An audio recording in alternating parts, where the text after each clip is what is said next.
제가 노베이스라면 가장 시간을 많이 쓸 영역은 리스닝입니다. 이미 잘못된 방식으로 독해 습관이 화석화된 경우가 최악이고요. 오늘 진짜 하고 싶은 얘기는 이쪽이에요. 왜냐면 이게 정말 심각한 문제인데 단호하게 말씀드리면 이 습관 안 고치면 속독은 불가능합니다. 선생님, 저는 노베이스인데 어떻게 IELTS 공부해야 돼요? 제가 상담할 때 자주 듣는 질문 중 하나인데요. 그래서 오늘 아주 작정하고 제가 노베이스로 돌아갔다는 가정하에 뭘 하고 뭘 하지 않고 무엇을 할 건지 정확하게 모두 말씀드릴게요. 4가지 영역 모두 다룰 거니까 집중하세요. 미리 말씀드리면 오늘 영상은 뒤로 갈수록 중요해집니다. 솔직히 앞에 제가 다루는 영역들은 방향만 잡아도 어느 정도 얻어가실 수 있는데 마지막 부분은 첫 단추를 잘못 끼우면 몇 달 시간 낭비하게 되는 위험이 있어요. 그게 어느 영역인지는 아마 IELTS 조금이라도 공부하셨다면 짐작할 수 있겠지만 끝까지 보셔야 돼요. 오늘 다루는 내용 정말 주옥 같은 내용들일 거예요. 아낌없이 다 드릴게요.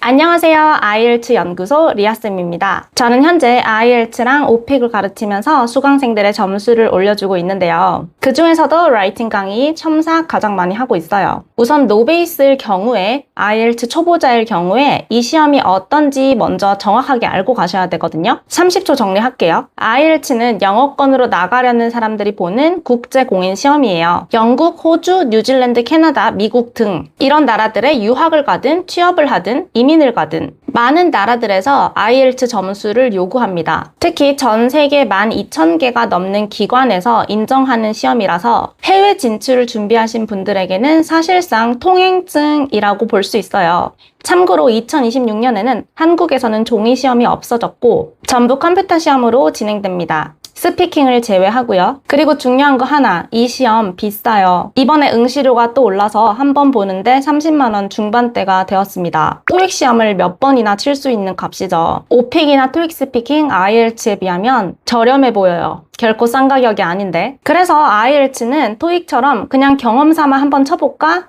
이게 좀 부담스러워요. 감으로 준비해서 2번, 3번, 4번 보는 순간 그냥 100만 원 넘게 쓰는 건 굉장히 우습죠. 본격적으로 들어가기 전에 하나만 짚을게요. 노베이스가 가장 조심해야 되는 건 실력이 아니라 남들 하는 대로 그대로 따라하는 거예요. 인터넷에 도는 여러 가지 공부 방법들 있죠. 이거는 이미 기본기가 있는 사람들의 기준일 확률이 높아요. 그걸 노베이스가 따라하게 되면 몸에 맞지 않는 옷을 입고 뛰는 것과 마찬가지예요. 그래서 오늘 단순히 공부법 전체를 다루는 게 아니라 노베이스이니까 다르게 해야 되는 것이라고 생각하면서 공부법 전체적으로 다룰 거예요. 그리고 각 영역의 자세한 공부법은 제가 지난 시간에 영상으로 계속 올렸었죠. 그 영상 링크 첨부할 테니까 또 참고해주세요. 오늘 영상 전체를 관통하는 단어가 하나 있어요. 바로 구조입니다. 듣기도 구조로 듣고, 읽기도 구조로 읽고, 쓰기도 구조로 씁니다. 스피킹도 마찬가지고요. 구조라는 단어 하나만 붙잡고 영상 따라오시면 영상이 끝날 때쯤 사실 이 4가지 영역이 하나로 연결되어 있다는 걸 느끼실 거예요. 첫 번째, 리스닝. 제가 노베이스라면 가장 시간을 많이 쓸 영역은 리스닝입니다. 노력한 만큼 가장 점수가 정직하게 돌아올 수 있고요. 여기서 소화한 문장이 나중에 3가지 영역에서 그대로 쓰일 수 있어요. 첫날 여러분이 준비할 건 하나예요. 캠브리지 공식 문제집 있죠. 현재 기준으로 21까지 나왔고요. 매년 새로 나오니까 최신판 보시면 됩니다. 다음 건 나오는 거 기다릴까? 고민하지 말고 지금 사세요. 몇 달치 책값보다 이거 하나 제대로 사는 게 더 나아요. 몇 달치 기다리는 그 시간이 더 비싸요. 그리고 진단부터 하고 갈게요. 수업하면서 리스닝 안 된다는 분들 계시는데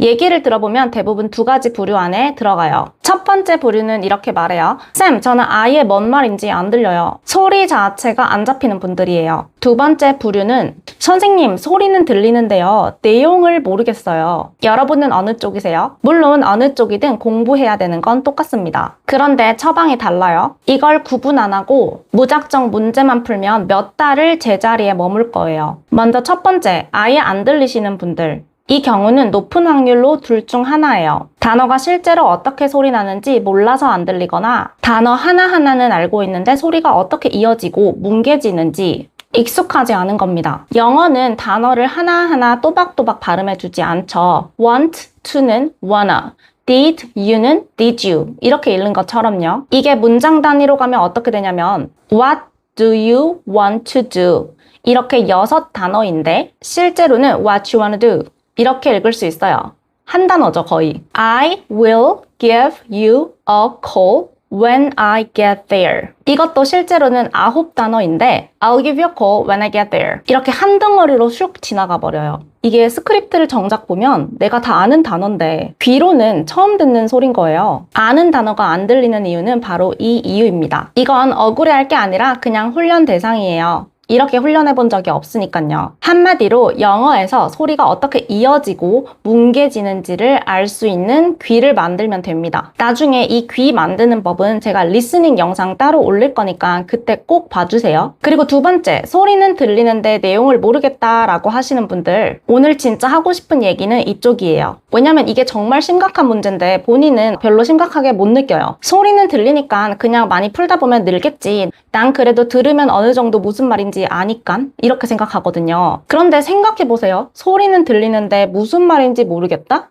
영어는 언어예요. 들리는 대로 의미가 해석이 돼야 정상입니다. 그게 안 된다는 건 소리의 문제가 아니라 들려오는 단어들을 문장 구조로 조립하는 회로가 아직 없다는 거예요. 단어를 하나씩은 주워 담고 있는데 그 단어들이 누가 뭘 했고 왜 했는지 이 구조로 이어지지 않죠. 그리고 IELTS는 이런 약점을 정확하게 공격하는 시험이에요. IELTS 리스닝 한 파트에 거의 10분 이렇게 이어지죠. 소리를 알아듣는 게 아니라 내용을 따라가야 돼요. 지금 이 사람들이 무슨 이야기를 하고 있고 화제가 어떻게 넘어갔고 이 사람이 왜 이런 말을 하는지 놓치지 않고 쫓아가야 돼요. 단어 단위로 소리만 줍고 있으면 한 문장 해석하는 사이에 다음 문장이 지나가고 한 3분 정도 듣고 있으면 내가 지금 뭘 듣고 있는지 아예 놓쳐버려요. 그래서 그때부터는 들리는 단어를 때려 맞춰서 문제를 풀게 됩니다. 그렇게 되면 점수가 안 나오겠죠, 당연히. 다들 경험 있으시죠? 분명히 난 듣고 있는데 뭐라고 하는지 하나도 모르겠고 정신 차려보니 다 들었어요. 그리고 문제를 풀려고 보면은 머리가 새하얘지는 그 경험. 여기서 원칙이 하나 나오는데요. 눈으로 읽어서 바로 이해가 되지 않는 문장은 귀로는 절대 안 들립니다. 눈은 우리가 멈추고 되돌아갈 수라도 있지 귀는 소리가 한 번 지나가면 끝이잖아요. 그래서 노베이스 리스닝 훈련의 절반 이상은 스크립트 위에서 일어납니다. 한 세트를 소화하는 순서는 바로 이래요. 먼저 답지 없이 풀고 확신이 서지 않는 문제는 그 구간만 우선 다시 듣고 또 듣습니다. 답을 찾겠다고 그 구간만 반복해서 듣는 그 시간이 노베이스한텐 최고의 훈련인데 답지를 일찍 펴는 순간 그 훈련이 통째로 증발해요. 그리고 스크립트를 열고 안 들렸던 문장을 진단합니다. 소리를 몰랐던 건지 구조를 몰랐던 건지 소리 문제라면 그 구간을 똑같이 따라서 읽고 구조 문제면 주어와 동사부터 찾는 훈련 먼저 하셔야 돼요. 그리고 의미가 어디서 끊어지는지 표시하면서 문장을 분석합니다. 그리고 다시 들어요. 신기하게도 구조가 완벽하게 이해된 문장은 다시 들었을 때 잘 들려요. 방금까지 분명히 나에겐 그저 소음이었던 것이 언어로 바뀌는 그 순간인데 이 순간을 여러분이 몇 번 만드냐가 노베이스에서 실력이 오르는 그 순간이거든요.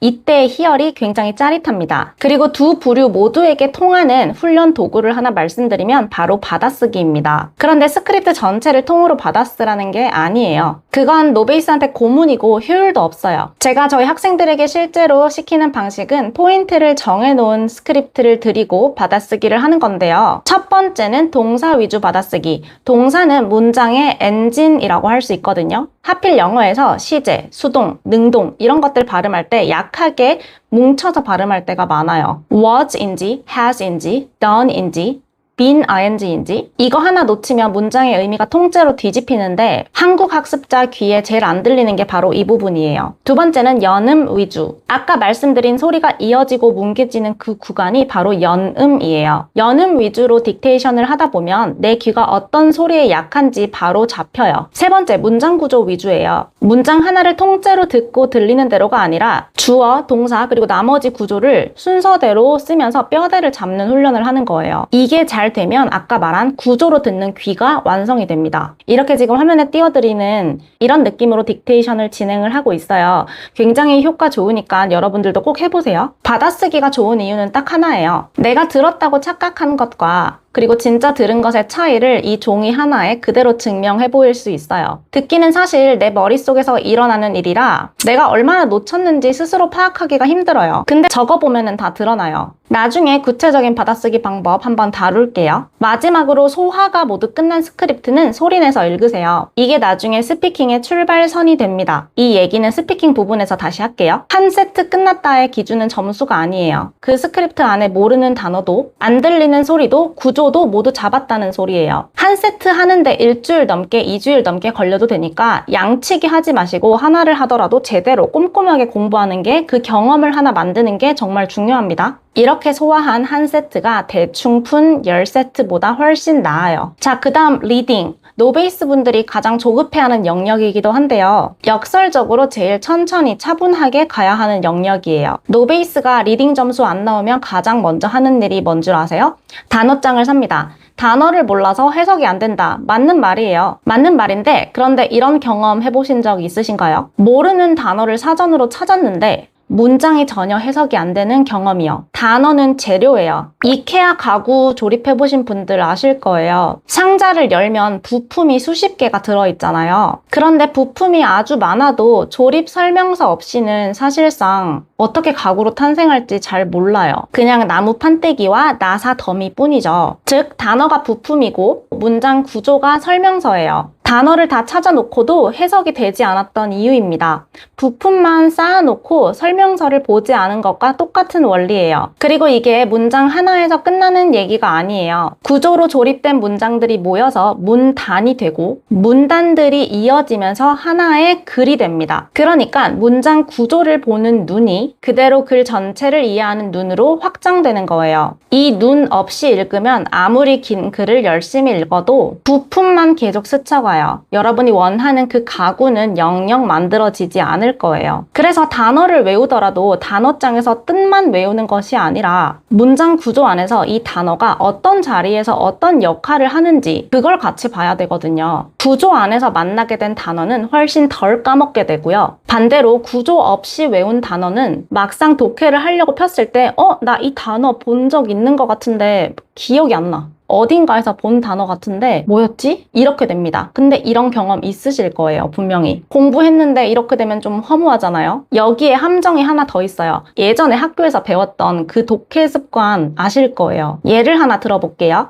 Many scientists believe that climate change, which has accelerated over the past decade, will affect agriculture. 학교에서 배운 방식대로 해석을 하면 이렇게 됩니다. 일단 문장을 끝까지 읽으면서 뒤에서부터 거슬러 와요. 지난 10년간 가속화되어 온 기후변화, 농업에 영향을 줄 것이라고 과학자들이 믿는다. 근데 보세요. 눈이 끝까지 갔다가 돌아왔다가 다시 앞에 왔다가 뒤에 가서 마무리를 했죠. 뒤에서부터 해석하는 방법. 예전에 이런 방식으로 배운 분들 많으실 거예요. 한 문장을 2번 넘게 읽은 거예요. 제가 알려드리는 해석 방법은 앞에서부터 그냥 자연스럽게 읽는 거예요. 덩어리부터 앞에서 해석을 하면 많은 과학자들이 믿는다.